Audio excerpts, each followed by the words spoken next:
Hello বন্ধুরা, আমি আবার একটি নতুন রেসিপি নিয়ে তোমাদের কাছে চলে এলাম। মিক্সড ডালের, বিভিন্ন রকম ডালের পেস্ট দিয়ে আমি বড়া করে আলু দিয়ে রসা করেছি। ডালগুলো আমি ওভারনাইট ভিজিয়ে রেখেছিলাম, তারপরে সেটা পেস্ট করে তার মধ্যে নুন, হলুদ, মিষ্টি, লঙ্কা কুচি, আদা বাটা সব দিয়ে একটা মেখে তারপর আমি বড়া ভেজে নিলাম সাদা তেল কড়াইতে গরম করে এই বড়াগুলো ভেজেছিলাম। তারপর বড়াগুলো লাল লাল করে ভেজে তুলে রাখলাম। তারপর দিয়েছিলাম আলুগুলো আমি চোকলা ছাড়িয়ে গোট গোট করে কেটে ধুয়ে রেখেছিলাম। তারপর ওই বড়া ভাজার তেলেই জিরে, তেজপাতা, শুকনো লঙ্কা ফোড়ন দিয়ে যখন ভাজা ভাজা গন্ধটা বেরোলো তখন আমি ওই আলুগুলো দিয়ে দিলাম। নুন হলুদ দিয়ে আলুগুলো ভালো করে লাল লাল করে ভেজে নিলাম। তারপর দিয়ে দিলাম ওই ভাজা আলুর ভিতরেই দিয়ে দিলাম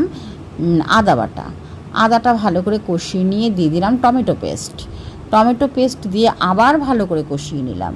তারপর গুঁড়ো মশলা দিলাম, জিরের গুঁড়ো, ধনের গুঁড়ো, শুকনো লঙ্কার গুঁড়ো, হলুদ গুঁড়ো, একটু সামান্য জল দিয়ে তারপর একটু চিনি দিয়েছিলাম কষানোর সময়, ভালো করে কষিয়ে নিলাম।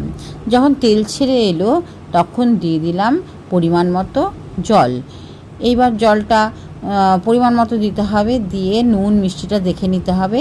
এবার যখন ঝোলটা ভালো করে ফুটবে আর আলুটা প্রায় সেদ্ধ হয়ে আসবে, একদম মানে ঝোলটা মোটামুটি রেডি হয়ে যাবে, তখন আমি ওই ভাজা বড়াগুলো দিয়ে দেবো। কারণ বড়াগুলো আগে দেওয়া যাবে না, তাহলে পুরো ঝোলটা টেনে শুষে নেবে, ঝোল শুকিয়ে যাবে। তার জন্য আগে ভালো করে ঝোলটা তৈরি করে আলুগুলো যাতে সেদ্ধ হয় সেভাবে করে তারপরে বড়াগুলো দিয়ে আর আমি ফুটাবো না। তারপরে বড়াগুলো দিয়ে কিছুক্ষণের জন্য ঢেকে রেখে দেবো। যখন বড়াগুলো একদম ফুলে টস হয়ে যাবে, মানে ঝোল ঢুকে যাবে, তখন আমি দিয়ে দেবো ঘি, গরম মশলা। ব্যাস, হয়ে গেল আমার নিরামিষ বড়া আলুর রসা।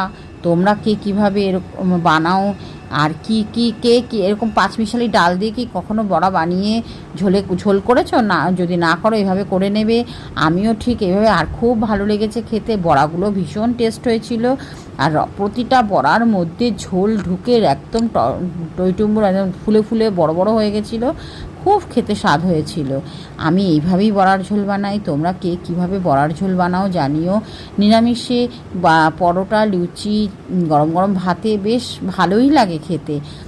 আর তোমরা কিভাবে বানাও জানাবে। তোমরা কোথা থেকে দেখছো জানাতে ভুলো না। ভালো থেকো, সুস্থ থেকো, আনন্দে থেকো, হাসি খুশি থেকো, খুব ভালো থেকো।